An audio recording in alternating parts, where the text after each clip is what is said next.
if you are not, for centuries upon centuries, people have been obsessed with the idea of witchcraft and accusing people of witchcraft. Most notably is the Salem witch trials. So last year, I will throw, and that's my dog.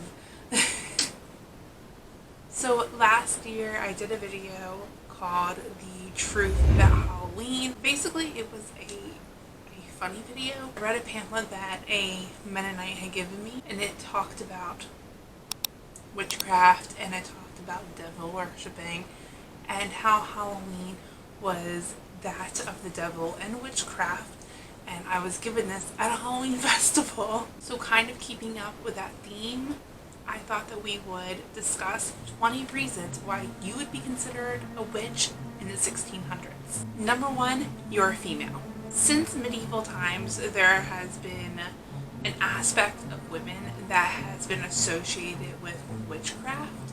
Women are claimed to have sinned more or be more susceptible to sin, thanks Eve. And to kind of put this in perspective for you to see how strongly it was suggested that women were more likely to be witches, 19 of the people that were hanged in Salem, 14 of them were female, 5 were men. You're too festive. I am guilty of being too festive for everything, and at one point Christmas was banned, and I'm also too festive at Christmas time, so I definitely would have this and the female one and a few others working against me. You're poor, homeless, or struggling to support yourself financially. Sarah Good was hanged in 1692, and she was extremely disliked because she would go from home to home begging. So her begging for food was enough for the town to view her as a witch. This is one of those situations that you're damned if you do and you're damned if you don't, because the next one is if you are financially stable or rich. Brownie points if you were a woman. Honestly, brownie points if you were a woman for any of these, but there are certain ones that really were suspicious if you were a woman. But women were viewed in those days as not being able to support themselves. So it was highly suspicious to people if you were a female and you were supporting yourself and you were financially stable, let alone if you had money. You have one or more female friends because, you know, birds of a feather.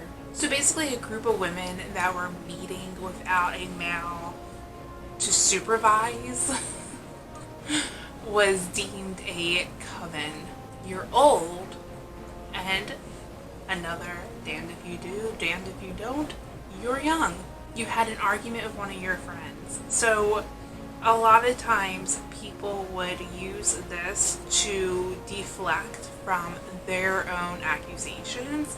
So you had a falling out with a friend. This was the perfect opportunity to deflect that onto them. You had an argument with anyone. You really had to watch your back. You were a healer, and again, brownie points if you were female. In 1648, Margaret Jones was executed because she had told people if they did not do her prescribed treatments, they would continue to be sick. You were married with few or no children because obviously they didn't understand these health reasons that could cause this and prevent you. So if you were a woman and you had no children, it did not look very good on you. Also, if your neighbors and their children were suffering in any way, they could turn that around on you and say it was you that had did it. Your neighbors are having trouble conceiving. So if you live next door to a young couple who are having trouble conceiving, they could turn around and say it was because you were jealous and you didn't want them to have those babies. You have a mole or a birthmark. Your behavior is perceived as stubborn or forward in some way. This was the case for Rachel Clinton. Her accusers solidified the case against her by saying, did she not show the character of an embittered, meddlesome, demanding woman? Perhaps, in short, the character of a witch? Did she not scold, rail, or threaten and fight?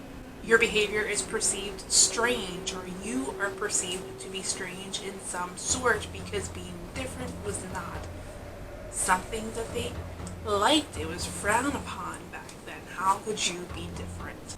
You had sex out of wedlock. You had a cat. I absolute favorite. So your butter or your milk had spoiled because, you know, refrigeration wasn't a thing. And then the other one that I think is absolutely, I mean, they're all crazy, but this one really takes the cake, is if any of the local cows were not producing milk.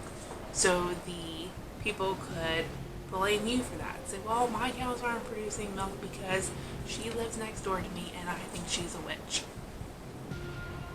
You have attempted to find out the identity or predict the identity of your future husband. There's a very famous incident with this. It was Tituba. She was a slave. People believed that Tituba was encouraging young girls to find out the identities of their husbands. She was one of the first people to have been accused of witchcraft in Salem. My dog's making a lot of noise. So there's a bonus one that I just want to throw in because it's pretty self-explanatory and I didn't feel like it would be as fun in the original list. But if you broke any rule in the Bible whatsoever, you were deemed evil. You know, you entered a pact with the devil and you were a witch. So this could be things that we don't even perceive to be translated correctly in the Bible today because there's so much information there.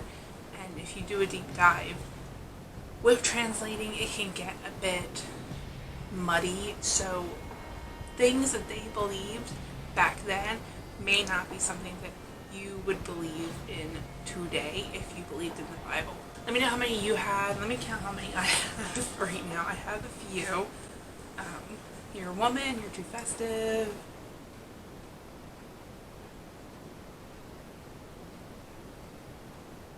I would be considered older, so I'm going to count that as one. Of course, I've had arguments with friends before, and anyone in particular. I have no children. I have, including the extra one, I have 11 total. Let me know how many you have down below. I would love to hear it. And would you be considered a witch? I am willing to bet that any one of us right now would have been considered a witch back in the day. Thanks for watching. I hope you enjoyed, and I will see you in my next video. Bye!